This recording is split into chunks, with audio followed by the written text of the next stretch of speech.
Jamen, det har jeg faktisk gjort gennem hele mit liv, fordi jeg var en meget lille baby. Så jeg skulle tage på, så tog jeg for meget på, og så har jeg svært ved at få det af igen.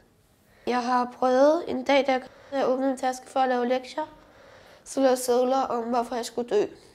Og for eksempel, hvorfor blev du født, og jeg hader dig, hvorfor fanden er du tyk, du ligner en so.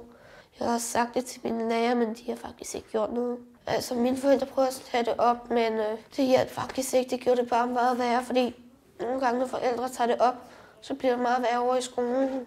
Så du har sagt det til mine forældre, nu har jeg fået skæld ud, nu skal du få. Jeg startede sådan cirka for et halvt år siden til judo. Det var gennem hospitalet, og jeg tænkte, ej, hvor vildt, så kan jeg godt til gymnastik eller dans.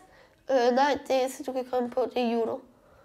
Og jeg blev bare helt stille, og jeg gad virkelig ikke. Jeg blev trukket ind til han, så jeg kunne se det. Og til sidst stod jeg bare trippet bag min far, og ville faktisk gerne se mere for at være med. Men det var den hårdeste dag i mit liv, tror jeg. Jeg havde aldrig prøvet det. Jeg stod bare der og fattede ingenting, hvad de lavede eller noget. Indtil jeg faktisk fandt ud af, at det er sådan, man skal gøre, så tyrede jeg en af drengene ikke ud. Det bedste det er nok, at der er nogen, der har de samme problemer, og vi træner sammen, vi kan godt hygge os sammen.